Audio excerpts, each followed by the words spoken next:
Well, President Trump says other nations, in conjunction with the U.S., will now send warships to the Strait of Hormuz to keep oil flowing. As we move on to some other news here, as we're learning, a second U.S. aircraft carrier is being sent to the Middle East. And here in other news and overseas tonight, an American aircraft carrier and 3 destroyers have arrived in the Middle East, a show of force. At 3:52 a.m. local time on March 28, 2026, a maintenance shed 13 miles northwest of Jask receives a coded transmission that lasts less than half a second.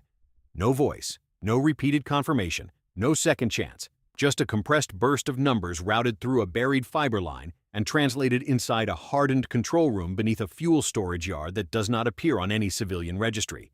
3 men look at one screen. One of them turns a physical key. The instruction is accepted. Beneath the concrete floor, hydraulic clamps unlock in sequence. Blast doors roll open into separate launch chambers cut into the hillside at slightly different angles so the exhaust plumes do not interfere with each other. Resting inside those chambers are 3 Al-Qadr missiles from a 1,400-kilometer class strike package modified for one mission only. Each missile is just over 15 meters long. Each carries a warhead bus redesigned to release a maneuvering re-entry vehicle under terminal stress. Each one was moved into this tunnel system in parts over 17 nights, using farm trucks, water tankers, and cargo manifests that described fertilizer equipment. In 90 seconds, the deception is over. 104 miles to the southwest, the USS Harry S. Truman moves through the Hormuz traffic lane at 12 knots, centered inside a strike group built to survive the exact kind of night Iran has been planning for years. The Truman displaces more than 100,000 tons, carries a crew of roughly 5,000 sailors, and launches aircraft worth more than the annual defense budget of smaller countries. Her island is lit only by shielded combat lighting. Her flight deck crew is preparing the first pre-dawn cycle. Her escorts are spread across a defensive geometry designed to turn the sea and sky around her into overlapping kill zones. Tonight, all of that becomes theory under pressure. If you want the full truth about how close this came, hit like right now so this story reaches more people before the headlines flatten it into one sentence. The first Al-Qadr rises at 3:52 and 41 seconds. The second clears its chamber 19 seconds later. The third follows after another 22 seconds. 3 launch plumes punch through the hillside almost on top of one another, throwing sand, shredded camouflage netting, and a sheet of heat so intense that every infrared sensor pointed at the northern Gulf sees it instantly. Iran does not try to hide the launch. Hiding costs time. Speed is what matters now. What the Truman's strike group does not know yet is that the first layer of this attack started 6 minutes earlier, at 3:46 a.m., from a disguised commercial cargo barge drifting east of Qeshm Island.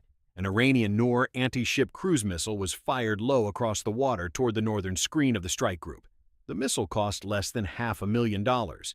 It was not aimed at the Truman. It was aimed at the Aegis cruiser USS Gettysburg, positioned 9 nautical miles off the carrier's port quarter and carrying one of the strike group's most important sensor and interceptor loads. The Gettysburg classifies the Noor 9 seconds after its booster ignition. Sea skimming. Fast enough to matter. Low enough to force attention. The Combat Information Center marks it hostile. And at 03:47 and 18 seconds, 2 evolved Sea Sparrow missiles leave the forward cells in rapid sequence. Combined cost, approximately $3.6 million. The Noor is destroyed 17 miles from the cruiser. Clean intercept. Spray, fragments, no damage. The firing log closes. The crew resets. And in that reset window, the real attack is already climbing. 3 ballistic tracks appear almost together. For a moment, the strike group's threat picture does not show one problem. It shows 3. The Gettysburg's spy radar resolves the first Al-Qadr into a threat corridor pointed toward open water northeast of the formation. The second appears to be angling toward the outer escort ring. The third, after 6 seconds of uncertain telemetry, tightens into the one line nobody in that combat center wants to see. It is centered on the USS Harry S. Truman. Then, the geometry changes. All 3 Al-Qadrs execute post-boost correction events after burnout. Not large burns, not dramatic, just enough to destroy any assumption that they are following ordinary ballistic arcs. One shifts 11 miles south, one shifts 14 miles west. The third makes the smallest correction of all, only 8 miles, but that 8-mile shift drags its projected impact point directly across the Truman's forward flight deck, near the number 2 aircraft elevator, where fueled aircraft, deck tractors, ordnance movement, and aviation lines create the worst possible place for a hypersonic strike. Comment steel below if you think a carrier crew should never have to trust their lives to math done in 6 seconds. The Gettysburg runs the engagement problem at machine speed. The answer comes back ugly. 3 inbound Al-Qadrs are too many for a single neat intercept sequence if each one is carrying a maneuvering re-entry package. The cruiser can kill the upper stages. It may not kill all 3 warheads cleanly before they separate. That means the strike group has to spend big, and it has to spend now. At 03:53 and 39 seconds, the Gettysburg fires 2 SM-3 Block 2A interceptors at the highest track and 1 SM-3 Block 1B at the second. The first 2 cost $28 million each. The third costs $10.2 million. $66.2 million leaves the ship in under 8 seconds. The first SM-3 reaches intercept altitude at 03:55 and 4 seconds and collides with the lead Al-Qadr's upper stage far above the Gulf. The kill vehicle obliterates the booster body and guidance bus, but the re-entry vehicle separates exactly as designed, shedding debris and entering terminal descent alone. The second SM-3 hits the third missile 14 seconds later, but not squarely. The kinetic impact tears away most of the outer casing and destabilizes the bus, yet the warhead still breaks free. Damaged, yes. Dead, no. The cheaper SM-3 Block IB assigned to the middle track destroys that missile completely. 1 full kill, 2 surviving warheads. For the next 40 seconds, the entire engagement changes character. This is no longer a space intercept problem. It becomes a race inside the atmosphere. Type yes. If you want to see every defensive layer around the Truman pushed to its absolute limit.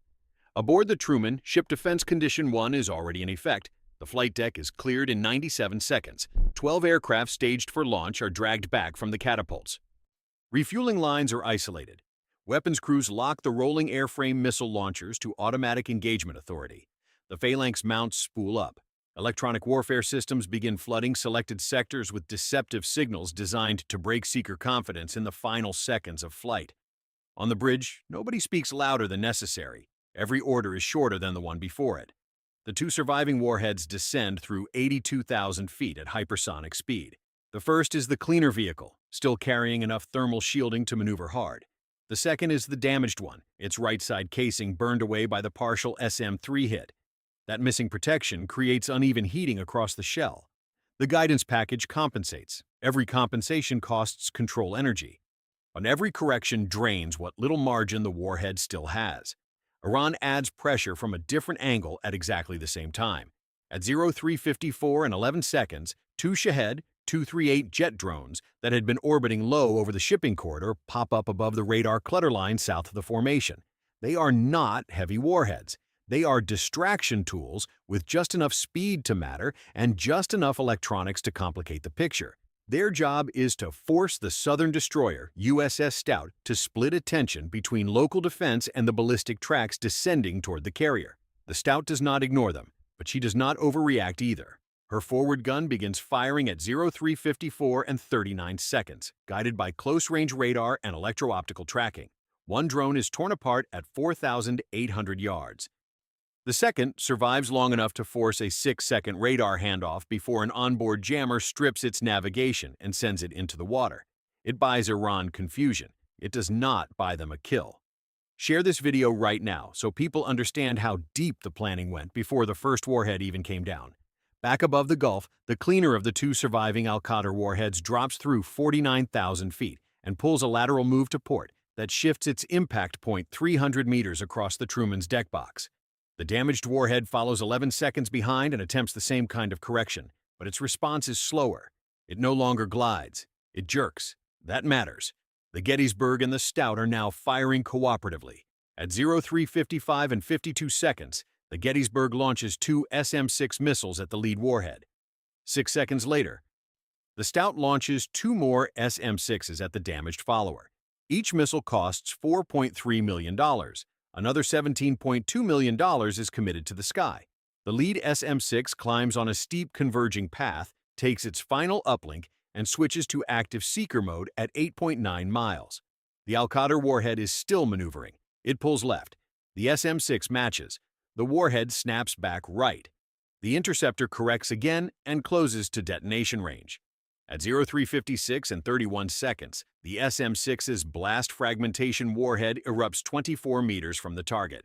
The fragment cloud shreds the outer shell, punches through the vehicle body, and destroys the maneuvering package. The warhead is not vaporized. It is crippled. It becomes a ballistic mass with no intelligent steering. The second SM-6 fired from Gettysburg is already behind it. I'm reading the new track and racing to finish the job. It scores direct impact at 21,000 feet. The debris spreads in a widening arc over open water 13 miles east of the Truman. The largest surviving fragment is smaller than a laptop. None of it reaches the carrier. That leaves one warhead, and that one is still coming. The damaged Al-Qadr re-entry vehicle drops through 34,000 feet at Mach 6.8. Its surface is glowing asymmetrically. Its guidance is still alive, but barely. The Stout's first SM-6 acquires at 7.1 miles and detonates close enough to crack the vehicle but not destroy it. Fragmentation bites through the rear section, tears away more shielding, and sends the warhead into a shallow roll. For 2 seconds, the impact point moves off the Truman entirely. Then the internal gyros catch it and drag the nose back toward the carrier's forward quarter one last time. If this shocked you, comment impact below right now, because this is the point where millions of dollars and 5,000 lives are separated by seconds. The final SM-6 is still inbound, but now the geometry is collapsing. The warhead is too low, too fast, and too steep for comfort. It is dropping through 18,000 feet. The Truman's own close-in layer comes alive. At 0357 and 14 seconds, the forward ram launcher fires a pair of missiles almost straight upward. Their engagement window is barely 4 seconds. The first misses clean when the warhead rolls unexpectedly through its terminal path. The second explodes close enough to break the already damaged body into 3 major pieces. One piece tumbles wide, one burns out and falls short. The largest fragment, still moving dangerously fast, keeps coming. Now the last shield has to work. Phalanx Mount 21 opens fire at 3:57 and 18 seconds. 600 rounds per second of 20mm tungsten pour upward into a descending target crossing the edge of its envelope. The burst lasts just over 1 second. Radar tracks bloom, split, and disappear. The surviving fragment disintegrates 2.4 miles off the Truman's bow and rains metal into the Gulf in a fan-shaped debris field that glitters for an instant in the ship's own thermal sight. On the Truman's bridge, the report comes in at 0357 and 29 seconds. Splash. No deck strike. No secondary explosions. No loss of flight operations capability. From the first Al-Qadr ignition to the final phalanx kill, the entire defensive response lasted 10 minutes and 48 seconds. I'd now run the numbers. Iran spent roughly $450,000 on the Noor decoy cruise missile. The 2 Shahed 238 drones added perhaps $1.4 million more. The 3 Al-Qadr missiles with modified re-entry packages and mobile launch support cost an estimated $11.7 million together. Total Iranian expenditure for the attack package, approximately $13.55 million. The United States spent $3.6 million on the 2 ESSMs that killed the Noor, $66.2 million on the 3 SM-3s, $17.2 million on 4 SM-6s, approximately $2.2 million on the pair of RAM missiles. The Phalanx ammunition cost is tiny by comparison, but the rest is not. Total American defensive expenditure for those 10 minutes and 48 seconds, roughly $89.2 million. Iran forced a spending exchange ratio of about 1 to 6.5. Somewhere in Iran, somebody writes that number on a whiteboard before sunrise, but the Truman is still afloat. Her deck is intact. Her elevators still work. Her catapults are delayed, not destroyed. That difference is the whole story. At 4:08 a.m., 11 minutes after the last fragment splashes down, the strike group is no longer defending. It is hunting.